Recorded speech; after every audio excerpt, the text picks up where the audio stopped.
Bismillahirrahmanirrahim. Assalamualaikum warahmatullahi wabarakatuh. Perkenalkan, nama saya Jainuddin.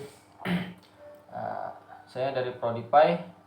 Di sini saya akan menjelaskan beberapa hal yang perlu diketahui dalam kemampuan menjadi seorang imam, menjadi makmum masbuk, sholat jamak, sholat kasar, sholat jamak kasar, sujud tilawah, sujud sahwi, serta sujud syukur.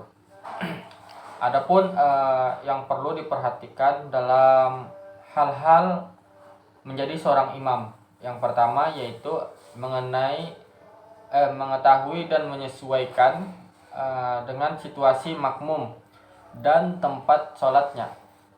Yang kedua, meluruskan saf sebelum sholat. Jadi sebelum sholat kita lihat dulu safnya apakah sudah lurus atau belum. Apabila sudah lurus, maka kita bisa melanjutkan sholat, melangsungkan sholat. Apabila belum lurus, maka kita bisa merapatkan saf terlebih dahulu.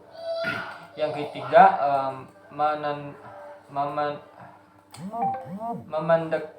memendekkan bacaan sholat. Yang keempat, membaguskan bacaan sholat. Yang kelima, hendaknya kita sebagai seorang imam disenangi oleh makmum. Dan yang terakhir, sunat bagi imam menyaringkan suara. Adapun syarat utama untuk kita menjadi seorang imam, yang pertama Islam, yang kedua berakal, yang ketiga balik, yang keempat seorang laki-laki. Jadi apabila seorang perempuan, tidak wajib bagi kita untuk menjadi seorang imam. Yang kelima, suci dari hadas. Yang keenam, bagus bacaan dan rukunnya. Yang ketujuh, bukan makmum. Apabila bukan makmum, disepakati 3 mazhab: selamat, sehat, tidak sakit, dan tidak uzur. Dan yang terakhir, lidahnya fasih dalam mengucapkan bahasa Arab dengan tepat. Baiklah, itulah tadi hal-hal yang perlu diperhatikan dalam menjadi seorang imam. Yang kedua, saya akan menerangkan hal-hal yang perlu diperhatikan untuk menjadi seorang makmum masbuk maksudnya. Masbuk ini adalah seorang yang tertinggal rakaatnya sebagian atau semuanya.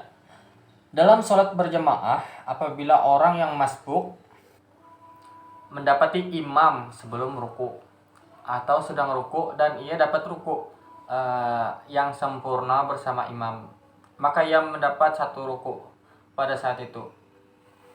Kemudian hendaklah ditambah kekurangan rakaatnya sesudah imam memberi salam. Cara salatnya yaitu orang yang masbuk adalah mengikuti gerakan imam pada saat itu yang sebelumnya didahului oleh takbiratul ihram. Jadi seperti itu.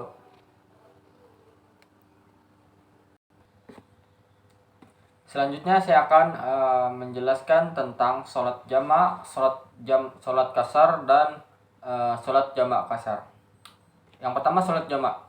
Sholat jamak ini mengumpulkan 2 sholat fardu dan mengerjakannya dalam satu waktu secara bersamaan. Sholat ini yang mengerjakannya dalam satu waktu yang bersamaan. Sholat yang bisa dijamak. Sholat zuhur, diantaranya sholat zuhur dengan asar, dan sholat maghrib dengan isya. Praktiknya ada yang disebut dengan jamak takdim dan ada pula yang disebut jamak takhir. Caranya yang pertama yaitu jamak takdim. Jamak takdim ini sholat zuhur dan asar dikerjakan di waktu zuhur, sedangkan sholat maghrib dan isya dikerjakan di waktu maghrib. Jamak ini dinamakan jamak takdim. Cara yang kedua yaitu disebut jamak takhir, yang mana sholat ini merupakan sholat zuhur dan asar dikerjakan pada waktu asar, sedangkan sholat maghrib dan isyanya itu dikerjakan di waktu isya. Nah, jamak ini dinamakan jamak takhir. Sholat yang didahulukan adalah sholat yang ada waktunya. Dalam hal ini adalah sholat asar. Selanjutnya ada sholat kasar. Sholat kasar ini yaitu sholat yang dilaksanakan dengan memendekkan atau meringkas sholat fardu yang mestinya 4 rakaat dijadikan menjadi 2 rakaat. Dengan demikian, sholat yang boleh dikosarkan adalah sholat zuhur, asar, dan isya. Sedangkan sholat maghrib dan subuh itu tidak boleh dikasar. Selanjutnya ada sholat jamak kasar. Sementara ini ulama itu berpendapat bahwa untuk para musafir dapat saja melakukan sholat jamak ini dan kasar secara bersamaan. Praktiknya itu sama saja dengan bentuk jamak, yaitu jamak takdim atau jamak takhir, tetapi jumlah rakaat dikasarkan. Artinya jumlah takhir tetapi jumlah rakaatnya dikasarkan. Artinya sholat zuhur, asar, dan isya dilakukan 2 rakaat saja. Untuk sholat maghrib hanya boleh dijamak tetapi tidak boleh dikasar. Kenapa tidak boleh dikasar? Karena sholat jamak kasar itu dilakukan 2 rakaat, 2 rakaat saja. Dengan sendirinya tidak ada tasyahud awal pada rakaat pada sholat seperti ini. Dengan demikian setiap rakaat kedua langsung saja dibaca tasyahud akhir dan akhiri dengan salam. Selanjutnya saya akan menjelaskan tentang hal-hal yang perlu diperhatikan dalam sujud tilawah.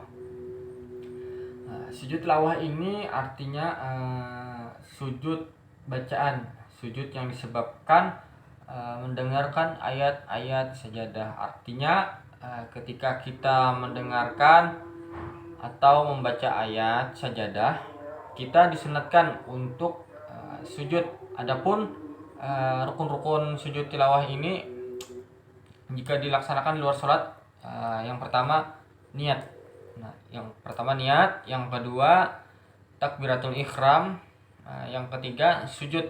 Sujud ini dengan membaca bacaannya. Yang keempat memberi salam setelah duduk.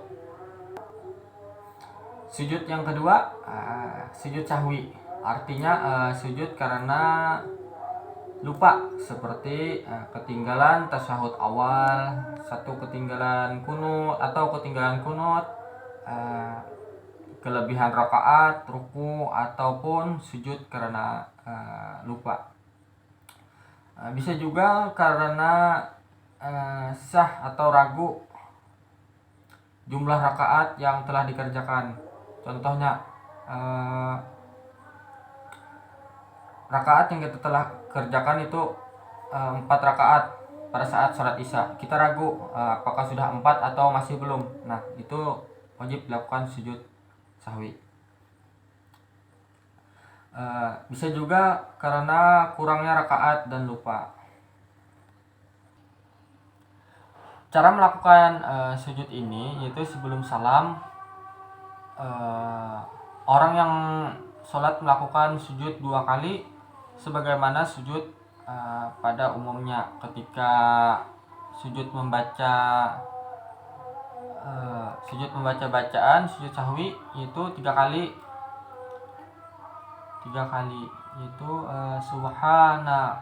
subhana man la yanamu wala yamhu. Jadi seperti itu. Yang terakhir saya akan menjelaskan tentang hal-hal yang perlu diperhatikan ketika sujud syukur. Sujud syukur ini artinya sujud berterima kasih karena telah mendapat nikmat dari Allah atau terhindar dari suatu bencana atau musibah. Adapun hukum sujud syukur ini yaitu sunnah. sunnah. Pelaksanaannya dapat dilakukan di luar sholat atau di sembarang tempat asal suci dan boleh dilakukan tanpa berwudu. Melakukan boleh tidak harus menghadap kiblat. Dengan cara yang pertama, niat sujud syukur, sujud 1 kali. Setelah niat kita melakukan sujud 1 kali sambil membaca doa curahan rasa syukur kita karena telah mendapat rasa nikmat dari Allah atau terhindar dari malapetaka. Menunjukkan rasa syukur kepada Allah Subhanahu wa taala. Jadi itu saja yang dapat saya sampaikan. Kurang dan lebihnya mohon maaf.